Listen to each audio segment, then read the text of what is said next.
This is WPSL Port St. Lucie, the talk of the Treasure Coast.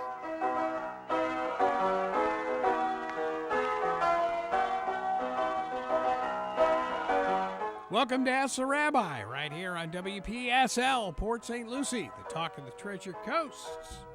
Hello there, this is Rabbi Shafir Loeb for Ask a Rabbi this Friday. And as I get my various cameras all smoothed out here, I'll tell you technology is wonderful. And I'm hoping that people will have some questions. I love that music in the background. It's one of my favorite songs that comes to us out of the Song of the Sea. And it's asking, who is like you, God? Yeah. Question. You know, I thought of you this week. There is a brand new website that I guess you can get to from Facebook. And it's been put together by a former KVOA Channel 4 cohort. Okay. You're from Tucson. Yes, I am. I moved here from Tucson. I moved here, let's see, it's about 7 years ago, 8 years ago. Well, apparently the site is, you must be from Tucson and they have all these scenic pictures. It is so cool. You got to see it. I'm part of that one. You must know you're from Tucson. Okay. Well, that is so cool. Yeah, it's so cool. You know, the standard jokes, right, that you know that oven mitts are good for driving and things like that. But yeah, you're right. You know, I was even talking in my classes at IRSC a little bit about it because one of the things that I love about Tucson are rainbows. Oh, yeah. Right? Yeah. Oh, the double and even triple rainbows. And you just don't, you know, we've occasionally had a double one, a very weak double one here. There was a beautiful one. It was either last Friday or the Friday before. Okay. It was really beautiful driving on the way to services, this gorgeous rainbow. And I joked about that the end of it was actually at the temple. You know, but yeah, what I use it for in my class, of course, is to discuss whether or not rainbows are real and could you bring one into class. Right? Oh, come on. Right. You know, we can photograph them. We can certainly appreciate them. Sure. There are some sensors that can tell you, yes, you've got red light there and blue light, things like that. But you can't exactly bring a rainbow. You know, nobody has climbed one. Nobody has touched one. Can't put it in a jar. Can't package it. You know, can you do a prism? Yes, but it's not the same thing. It's not a rainbow. It's not in the sky. So, you know, which always, you know, those wonderful metaphysical questions and things like that. That one picture that this week that was on the Tucson website was a picture from a mountain looking back at all this agricultural land, and it was from 1870 something. Wow. Okay. And there's just very few buildings. Were there already cotton fields there?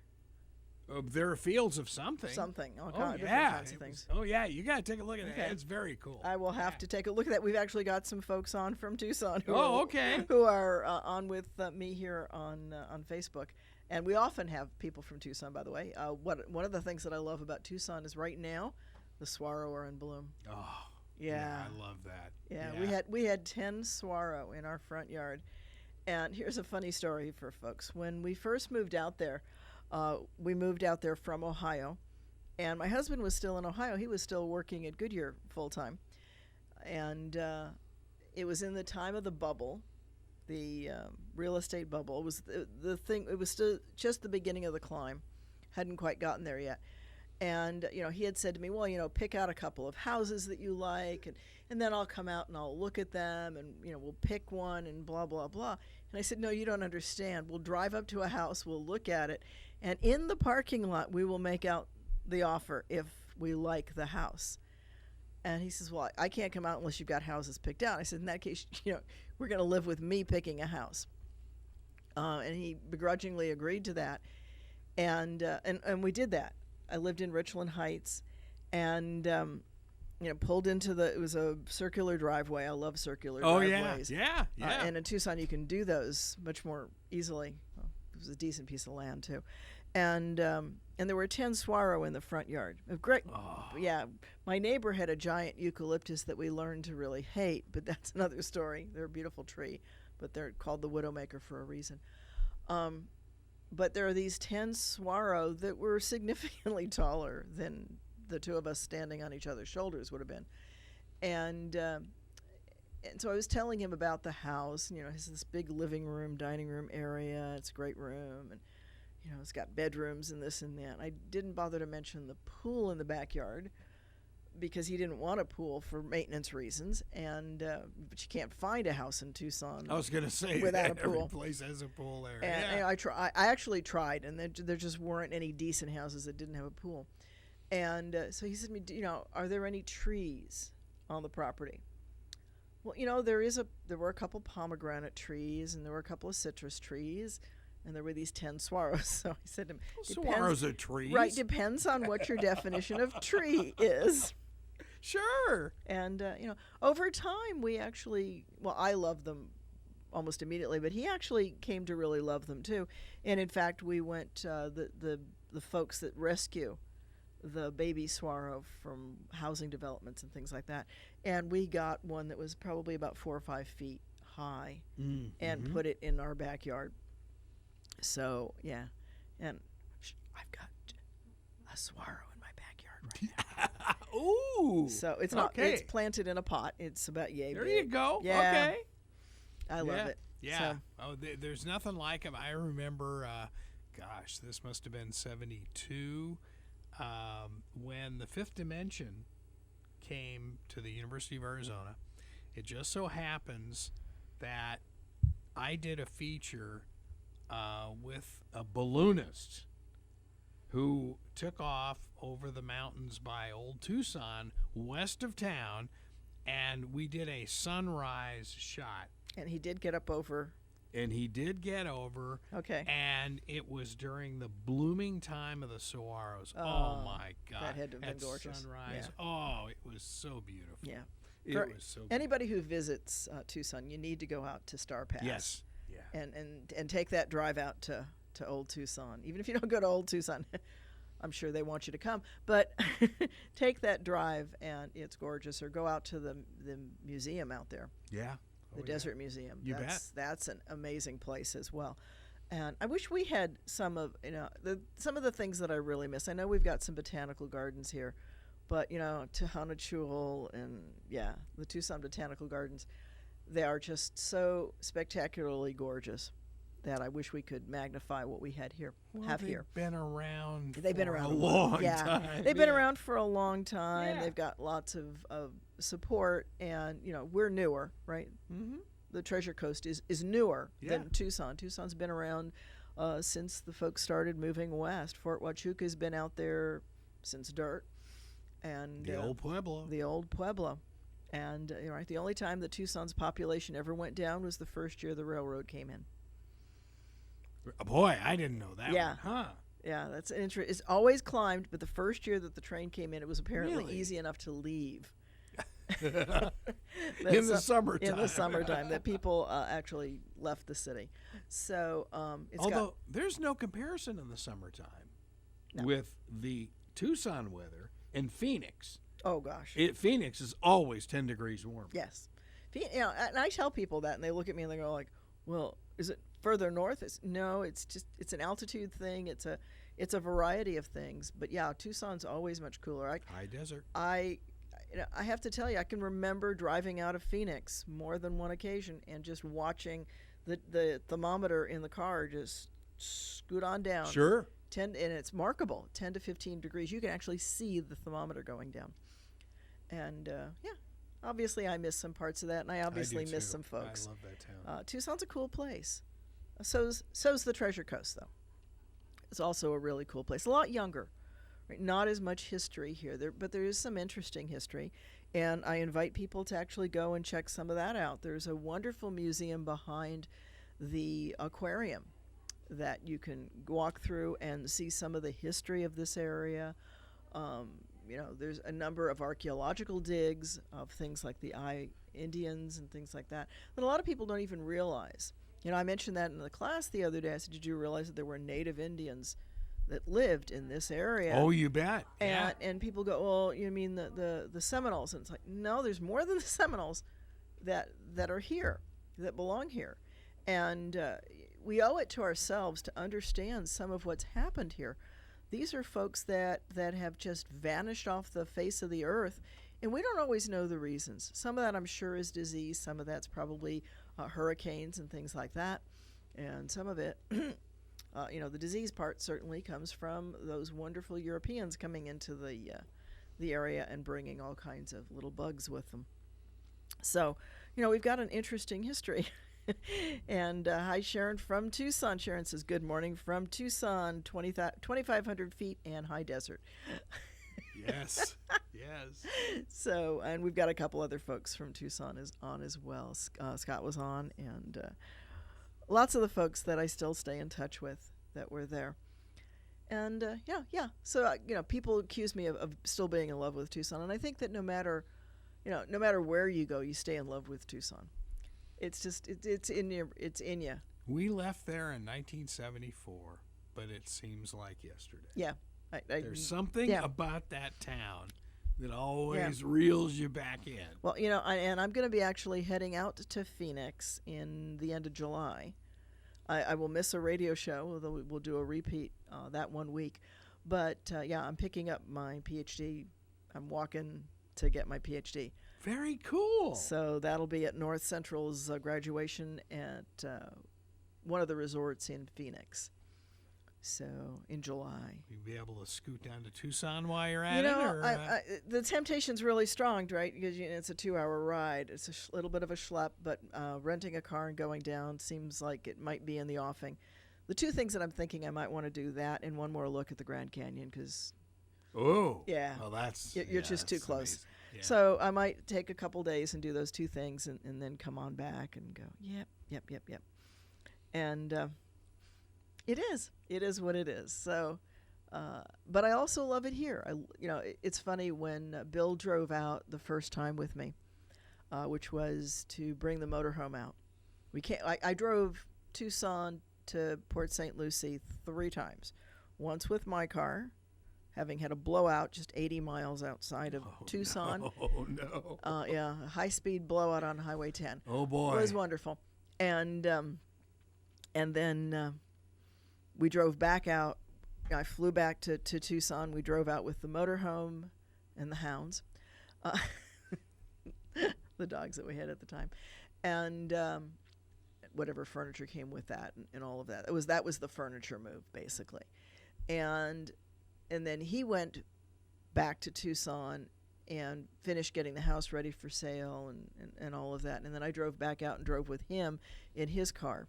So I drove that couple thousand miles 3 times in fairly rapid succession. But the first time he came out, because he didn't come out with me with my car, he came out, and the one thing he said to me was, I want to see water, like a lot of it. I said, like the ocean? He said, yeah, that would work. So we went out to the beach, and he just stood there and looked at the water for a while. Yeah. You don't see that much in Tucson. No, you don't see much water. Yeah. We used to go to Sweetwater, and I don't know how much of Sweetwater was there before you left, but that's the wetlands that the sewage company, the water treatment company, makes as a way of naturally treating water, but it also provides a stopover for birds and other waterfowl that migrate through the area. Carol and I used to love going to Sabino Canyon. Oh, just yeah. Gorgeous. Yeah, Sabino's, and Mount Lemon. Sabino's gorgeous. Mount Lemon's wonderful. Bike the lemon, as they say. But even driving the lemons, the first time it's like, really? We're going to go up that road? 28 miles up to 8,000 feet. Okay. Yep. You don't have to be a scientist to figure out that's pretty steep in places. But yeah, I love Sabino Canyon. That is probably the one thing I really, really miss.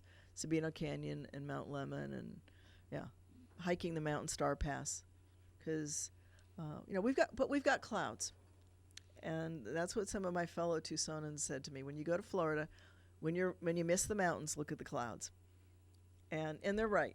It is. That's interesting. That's cool. Right, because we have these wonderful billowy clouds that you don't see those in Tucson very often, and if you do, you better run for cover. That's right. A monsoon am coming, and Lake Tucson Road comes, or the Tucson Road River. We used to call it the River Greenlee. We lived on Greenlee, and the city fixed it right before we moved. But it used to be every rain, we'd just stand out in the front yard and watch the road. That's when the roads become arroyos. Yes. Yes. And then as soon as we could, and Sharon's saying there are clouds today, then we used to go up to the wash and watch the river, right? The river that flows once in a while. It's so funny because Channel 4 used to have what we called a downtown transmitter. If something happened up on Mount Lemmon where our main transmitter was, then and there were times when we could not get to the engineers in the wintertime. Because they were up there in the snow and everything else. You're sitting there going, really? Yeah. Yeah. The first winter that I moved to Tucson, I had to scrape windows. So. And people were teasing me and saying, you moved from Ohio, you weren't supposed to have to do this. I said, that was kind of the deal, I thought. But, and now I'm here, and here I do not have to scrape snow off the car. It does not get as cold. It doesn't get as warm, but it certainly gets muggier. And, of course, we've got our love bugs right now. So who could want anything more, right? Life is interesting. Every place has its good points and its challenges. Let's put it that way. It's good points and its challenges. And so what are some of the things that are great out here? Obviously the ocean and the salt life for those that want that.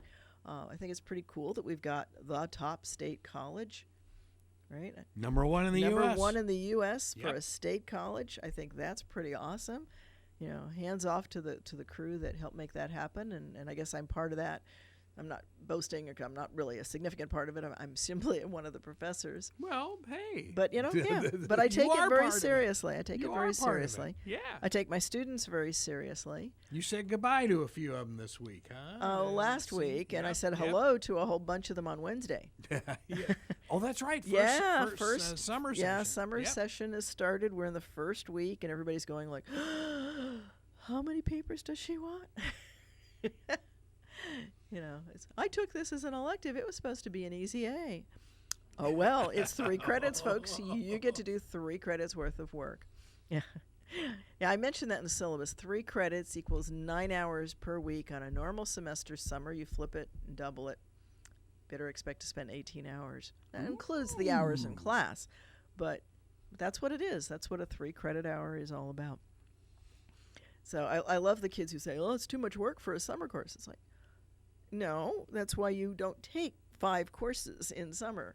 You're not allowed to because of the amount of work. There aren't enough hours in a week if you were to take that many courses. So, yeah, you still have to do the work. You still have to earn the 3 credits. We don't give you just 1.5. So in your classes, do you have kids or are some of them returning back to college? Well, I've got a mix of both. Okay. I've got, that's one of the things I wish that had been around when I was young, is dual enroll. And here's a shout out to kids in school and to their parents right now. Make sure that your child does the work to get into a dual enroll program. It's free tuition. Your tax dollars pay for it, but it's not out of pocket for the AA, basically. You've got kids who graduate with an AA a couple of days before they get their high school diploma. Oh, yeah. And, boy, talk about getting a little bit of a head start in the world. It's having your AA when you're 18 or 19. That's just, you're already on the way. And even if you never go beyond that, you've got at least an AA. Ann Decker of the foundation at IRSC was here last week for our IRSC startup. And she mentioned less than 12% of the entire student population, which is about 30,000 kids, leaves that campus with any debt, and it's very little. But I think that's a phenomenal number. Yeah. I mean, that really is. Yeah, a big part of that's, obviously there's some financial aid, and there's also the dual enroll. The dual enroll is a great program. Some of the classes are actually taught in the high schools. I've gone and done that. I taught at Clark down in Stewart.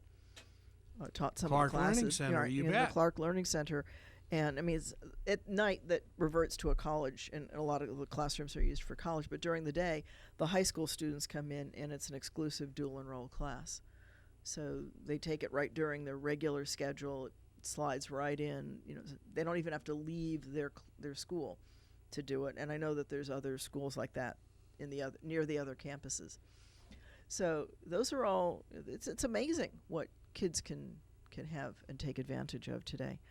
And, if you can't do it, then obviously, then you can't. But when people say to me, the schools here in the Treasure Coast are not that good, and I'm like, wait a minute. We've got dual enroll at the top college in the country. You can't get a whole lot better than best. Mm-hmm. Exactly. Oh, yeah. So, somehow this is a pretty good deal. And, when we've got some really we do have some stellar schools like LPA. Lincoln Park, and and for folks who want to do various specialty programs, there's other schools that have specialty magnets within them. I think the big one being Fort Pierce Central with the partnership with Embry-Riddle University in aeronautical engineering, and you hear a lot of these kids. Actually, one of our athletes that was in the Young Floridian program that was we judged, they are already admitted into Embry-Riddle. Yeah. And it's amazing that they're going to learn to fly. I mean, they've got everything. It's laid out for them. I guess another in their first year at Embry-Riddle, they get their pilot's license. It's mind-boggling what's going on here. Yeah, so there's some really good stuff, and I invite young families to take a more serious look at what's available. Are there challenges? Yes. Can the school system get better? Always. Even IRSC is still working at getting better for next year. Sure. We don't stand still, because you stand still and you fall behind. It's the old story: the river's moving, and unless you're in the front of the current. That's a good line. You're gonna get swallowed. Sure. And so it's a great place to live. Tucson was a great place to live. This is a great place to live. Great people, and I love some of the things that we're doing here. Do I wish we were further along? Yeah, but Tucson's a little bit bigger than the Treasure Coast, like by 10 or more. It's huge. And it's one of the main hubs in the Southwest. It always has been, and it really is now that we have air conditioning. So it's a big city. It's a sprawling city. Actually, it takes more than an hour to go from side to side. If you go from Tonka Verde over to Star Pass, I think that's like an hour and a half. Wow.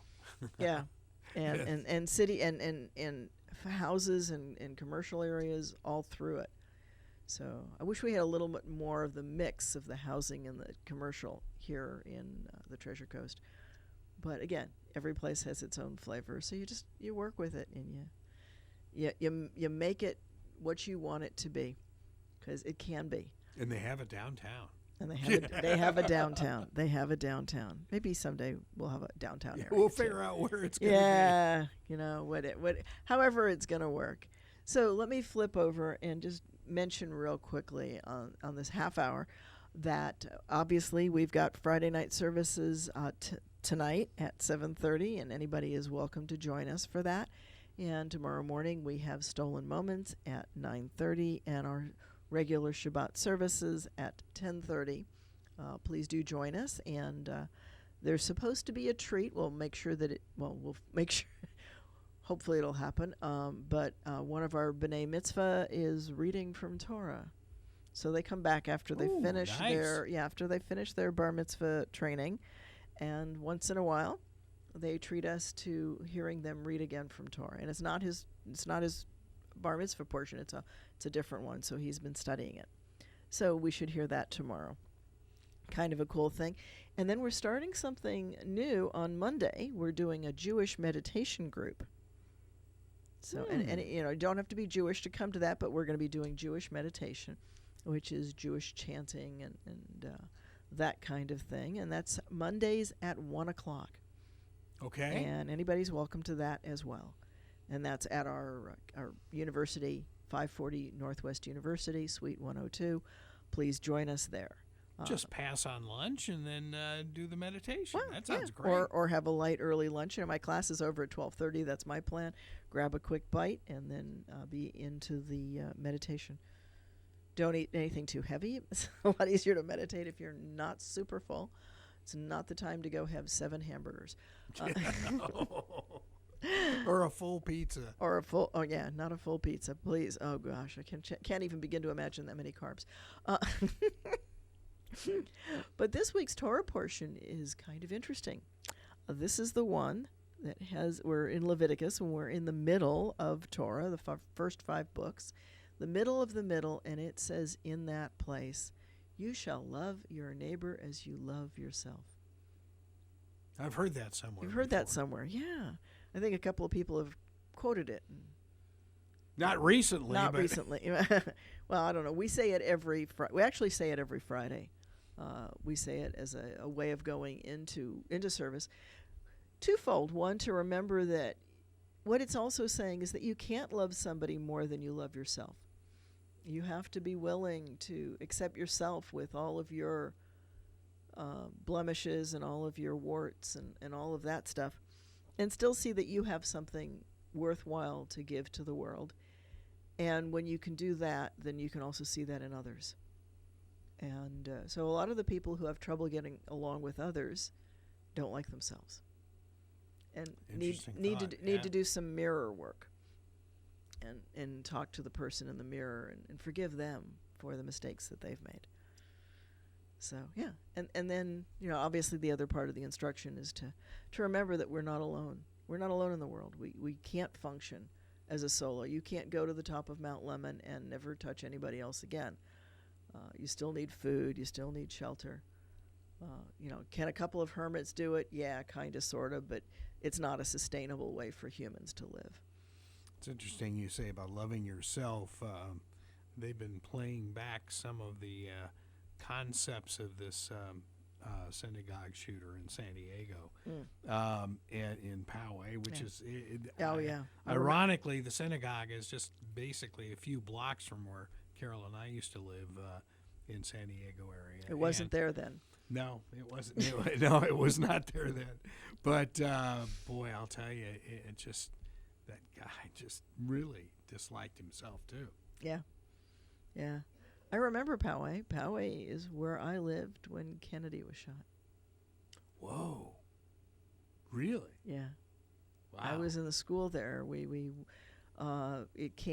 For us it was early morning, right? And they put it out over the loudspeaker into the classrooms. I was actually writing a book report. I can remember it because I just kind of like scribbled after that announcement. I didn't finish the book report. I had to. Now you're not talking JFK. You're talking RFK. JFK. You are talking JFK. I am talking JFK. I was at Loyola University. And okay, well, I was a baby. Yeah, you were little, really little. We came back. I went to lunch and could barely eat it. Came back, and I can remember my girlfriend and I were sitting there, and we watched them come out and turn the flag upside down. And it was where were you when kind of thing. So, and now my students at IRSC, my dual enrolls, weren't even alive for 9/11. Oh, I know. Yeah. Right. So they live in a very different world, and I've watched our world, and I understand that song of "We didn't light the fire, but boy, it's burning." And you can't. Again, it's like the river. You can't not tend to the fire, or the fire will consume you. You have to fight the fire. You have to work with it. You have to harness it, and we're going to hand that off to our kids. They won't have lit the fire, but they still have to work on it. They won't finish the task, most likely. Mm-hmm. And that's just part of the human condition. That's a really great song in its way. Right? We didn't light the fire. We didn't start anything that's going on that are the catastrophes right now, although we're starting our own. But we'll hand those off, right? And someday, hopefully, we'll get a little better at it. And that ties into that loving yourself, your neighbor as yourself. Recognize that you've made mistakes. You will make mistakes. And the people before you made mistakes, and your kids are going to make mistakes. And your kids are not mini-me's either. They're not just you. They're your children. They're not you.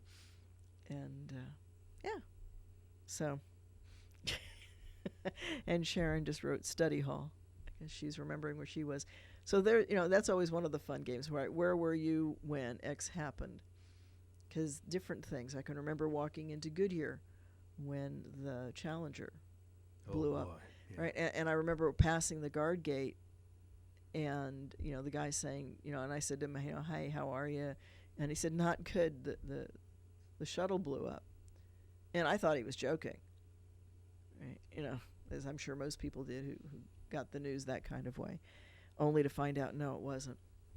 Well, it was interesting because friends of ours in Southern California were working on the Bobby Kennedy campaign, and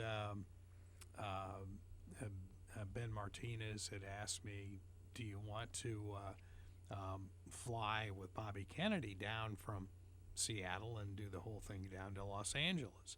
And I said, "Sure." And I was radio news director at the time, and I'll never forget it. We're on the plane going from Seattle to Portland, and I was sitting with just an absolutely crusty old New York Times guy and another guy from the Washington Post, and here I am, a cub reporter, right? Mm-hmm.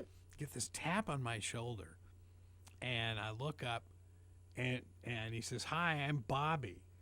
Do you want to do an interview with me?" I'm going, I'm sitting there fumbling, trying to get my tape recorder out. Oh, yeah. Somewhere in this radio station, we have that tape. Oh, wow. We obviously don't have any tape recorders, but yeah. Oh, yeah. He was wonderful, and unfortunately, that was a horrible night that I experienced at the Coconut Grove. Yeah, and I totally understand that. It's funny because I was a big part of my college radio station and newspaper. I was the editor-in-chief of the college newspaper for a while. Cool. Yeah, my senior year. That was a lot of fun, and was one of the DJs on the great 1 watt station. The campus radio. Yeah, the campus radio station. Yeah, we had one at Loyola. Yeah, 89.5 FM in stereo. So I still remember that. Yeah. WRUC. Okay. From the green swarded campuses. The what? The green swarded campuses. Oh, man. Talk about a sign-on. And back in those days, you had to do the sign-on plus or minus, 2 minutes on the hour and a half. Sure. So we always were watching, and songs were getting longer, and some of them were going long enough that if you put that one on right before, we're not going to get there. So sometimes you had to just kind of fill the time. So, yeah. I'm still trying to comprehend that ID. WRUC FM 89.5 FM in stereo. Green swarded? Green swarded campuses. Oh, my From the green swarded campus of Ursinus College outside of Philadelphia. Oh, my goodness. Yeah. Okay. In Collegeville, Pennsylvania. Are you serious? I am serious. The town was named Collegeville. And there's a restaurant, and there was a law in the city that you couldn't use the name Collegeville and sell liquor. So the Collegeville Inn dropped the E out of Collegeville. It was the Collegeville Inn, so that they didn't have the name of the town in it. And they could serve liquor. Yeah, I love it. Yeah. Okay. And on campus, we had to sign out in order if we were going to go to dinner there because they served liquor. So you weren't officially on the campus anymore. Yeah. Oh, yeah. Different times. Yeah, different times. Great times. Life is filled with great times, and that's what we're meant to celebrate. Right? That's what we're meant to celebrate, those good times, and keep the good memories. Recognize the ones that aren't so good. Some of those you still want to keep, and use them as learning.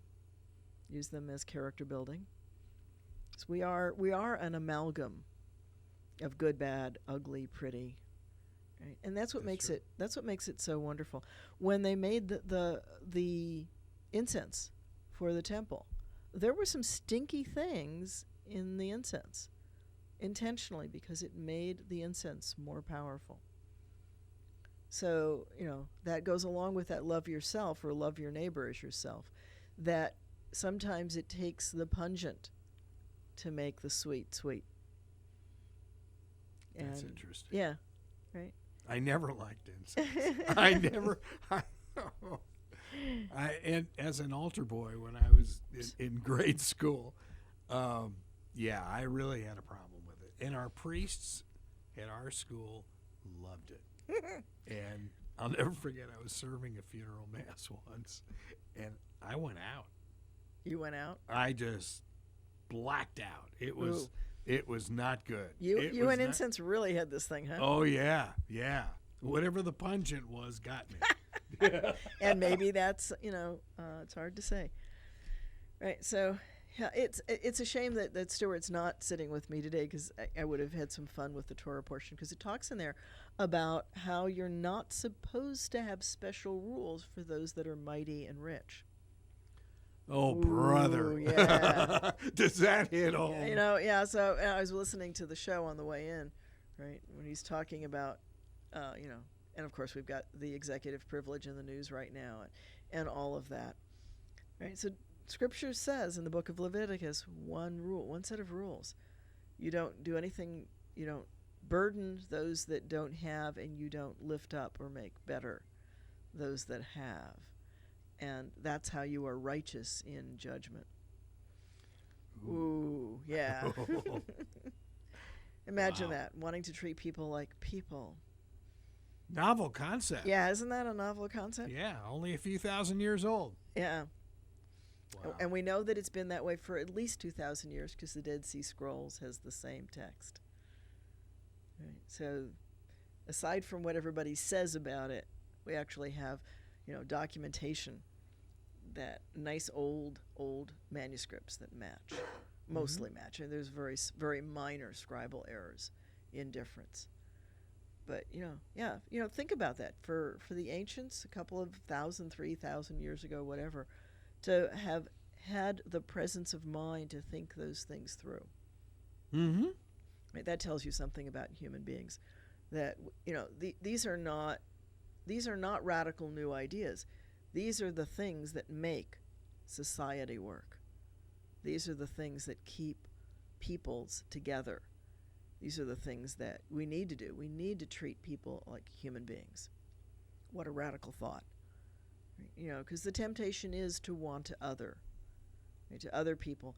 And, that might work when you're facing saber-toothed tigers and there's only 3 steaks in the house. And, you got to feed 10 people, and you got to figure out which 10 you're going to feed. But we're not in that kind of an environment. We're not in a scarcity in reality. We really are not in a scarcity environment. Are there places where stuff is scarce? Yes. But if we really worked on our logistics, we could change that. Mm-hmm. It's no longer a resource issue. It's a logistical issue. That's the military coming out in me. Right? It's a logistical issue. How do we get the food that's needed, the supplies that are needed, where and when they're needed, not just here where we throw it away. Can we learn to eat smaller? Yeah, I'm certainly one that could certainly learn to eat a little bit smaller. Yeah.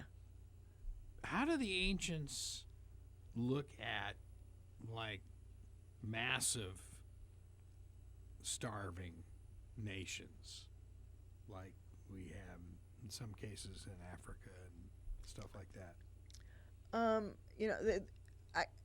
It's actually not well addressed. It's not well addressed. Probably because there wasn't a whole lot of contact. I mean, people moved to handle things like that. Jacob and the family goes to Egypt because along the Nile there's still food. But you can read between the lines, and the Passover story is a crop failure. Mm-hmm. Right? Egypt has experienced a crop failure. First the hail comes and, pelts the ruins the crops. Sure. And then the locusts come, which is not uncommon. Locusts often come at the worst possible times. And Scripture says what the hail didn't damage, the locusts ate.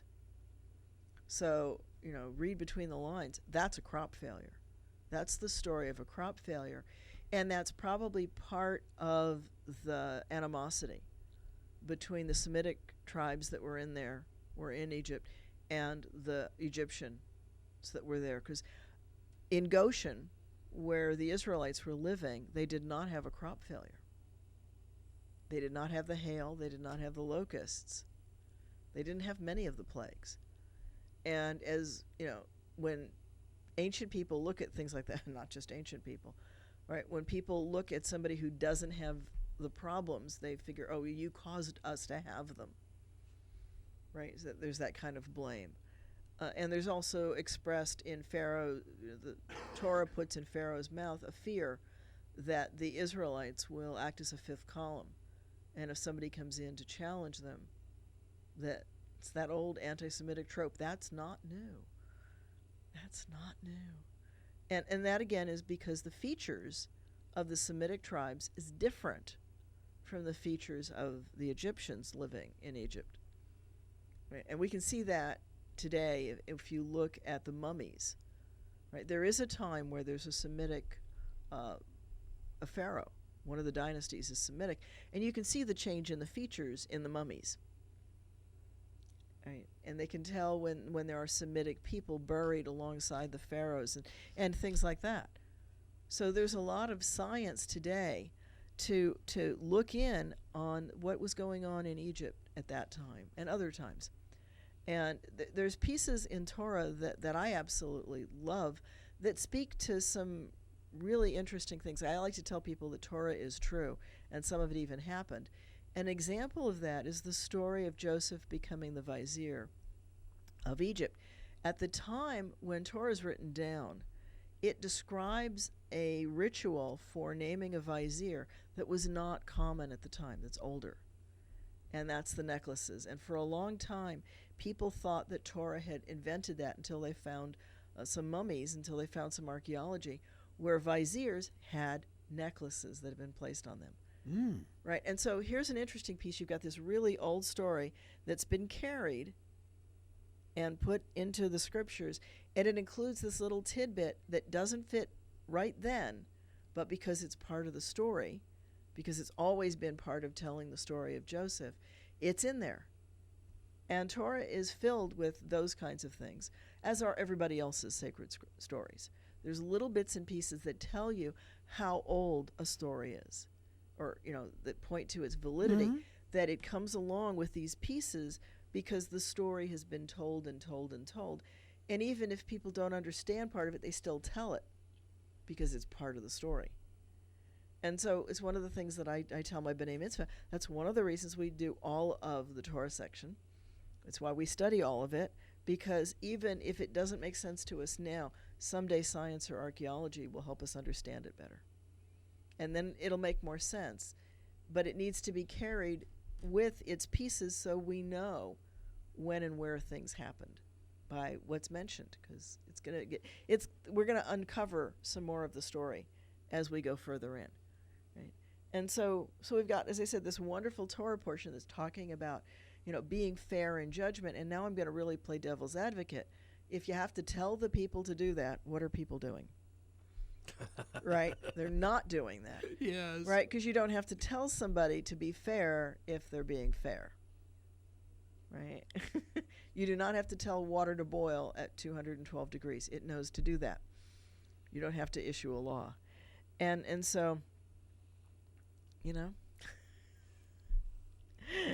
So anyway, it's kind of a fun thing. Fun question. So here's a piece. Right? I'm glad that we celebrate Mother's Day. And I'm going to flip it on you and say birthdays should also be something where you say to the mom, thank you. Sure. Right? That makes sense, yeah. Right, we tend to celebrate the birthday like it's our special day. But it's really Mom's special day. She's the one who did all the work. Right? And here we are. And, so that's something to think about the next time you have a birthday. is remember where you came from. It seems appropriate as we come up close to Mother's Day. Very. Right. Yeah, you bet. Yeah. And whether you're the mother of two-legged children, you're the stepmother, the adopted mother, whether you've got fur babies, all the different Four kinds legs. 4 legs, 2 legs, 2 legs with. Sure. Yeah. Yeah. If you're caring for another being, right, then part of that's going on there. And is there anything deep in the scriptures that would lead to like a Mother's Day type of event? I don't know that there's a specific Mother's Day, but there are specific instructions to heed your mother, right? And to remember your mother. Mm-hmm. And no, you're not allowed to just you're not allowed to curse your mother, not your father, but both are specifically mentioned.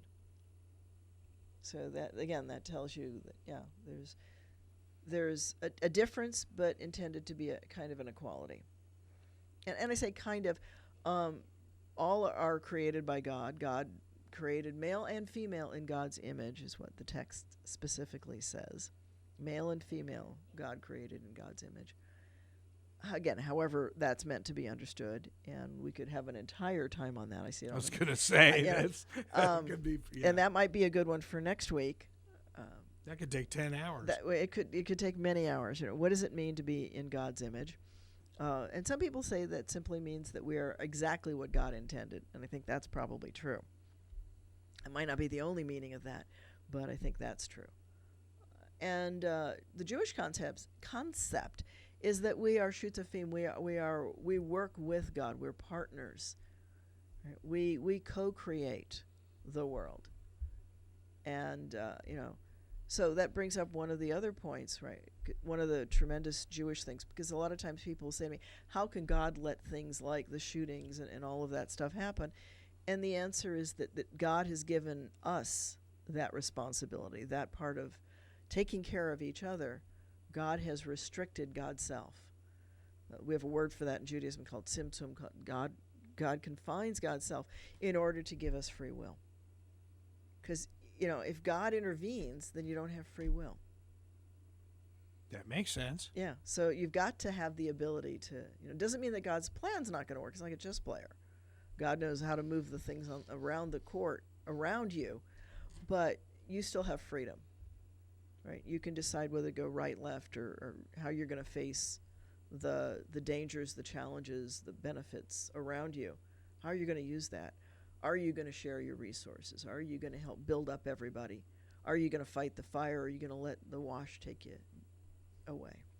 You're going to play in the sand and put your head down in it and let the rumble come over you. My Tucson folks will understand that reference. The rest of the world might not. But, certainly the fire allegory that I used earlier, that fire can consume us, or we can keep it at bay and use it. Right? We can harness it and use it to power things. And we've got that ability. We've got tremendous amounts of energy. We've got tremendous amount of intellect. And we can do amazing things. And I'm hopeful that we will. I'm hopeful that we will live up to that. And I think that the instructions, like in this week's portion, of love your neighbor as you love yourself, and remembering that it's a two-way. It's a two-way obligation. You must love others, and you must love yourself. You must take care of yourself. You must give everything that you can that helps you move forward. Right? So we need to do things like sharing resources. And I'm not saying, open the door and get rid of everything and invite everybody into your bedroom. That's not what I'm saying. There's nothing wrong with having wealth, but, how many yachts do you need? At some point, it becomes a gathering for the sake of gathering rather than the gathering because you need it or will use it. And at that point, there needs to be some way to apportion that. And I don't pretend to have all the answers. I got questions. I don't have all the answers. I'm not nearly so arrogant as to think I've got the answers. But I think that as a whole, humans do. I think that we've got that amazing ability given to us in our intellect. We've got a very different kind of brain than most species. It's got tremendous convolutions in it, and we know that the convolutions are connected to intelligence. I'm not sure that we know as much as the ancients did about a lot of things, because the more we learn, the more we say, oh gosh, they knew that, they understood that. I love doing, one of these times I'm going to work on teaching the psychology of religion. I think that'll be a fun. Ooh. Yeah, wouldn't that be a fun course? Yeah. If I can convince the problem with that sort of thing is where do you put the credits, and how do you fit it into the little lines and all of that. But I think the psychology, and like going through some of these stories and saying, what was the psychology they were looking at? Because it's applied psychology, it's applied philosophy, all wrapped up inside this religious ribbon. And the ancients understood it from an applied standpoint. They understood things a lot more than we often give them credit for. Yeah. Humans have not become suddenly geniuses. What we've become is more technologically advanced. We've got more skills, so we're depleting our soil and not putting stuff in it. We're growing sadder food that doesn't have the nutrients that we need. There's a lot of work left to be done, and we're not even going to get started on a Monsanto kind of argument, because again, that could be another 10-hour program. Or longer. Or longer. and with all of this, I'm not getting any calls. This is the kind. Well, they don't want to interrupt them. I got it. Yeah, they're letting me just stream on it. Got it. And sometimes that happens. And so hopefully some of those topics, maybe somebody will let me know at either the beginning or maybe during the week they'll drop you a line here at 772-340-1590 and let us know which of those topics you want to hear maybe next week or the week after. Give me a week to get ready for it, because I do prepare for these. They can pop in an email, I presume? They can pop in an email. You can send it to rabbi@eitzchaim.org, EITZCHAYIM.org, and rabbi is RABBI at eitzchaim.org. And check and see some of those things that I talked about, our Friday night services, our Shabbat morning services, our wholeness. We've got one of those coming up a week from, it's next week. Next Monday. In a couple of days on Monday. Wholeness, and also we have the meditation starting on Monday at 1 o'clock. And we'll add another meditation if there's another time that people want to do. But right now, the daytime folks won, and they got the first one. So that'll start Monday at 1 o'clock. And that's at 540 Northwest University Boulevard, Suite 102 at Congregation Eitz Chaim. This is Rabbi Shafir Loeb, and this has been Ask a Rabbi. Take care.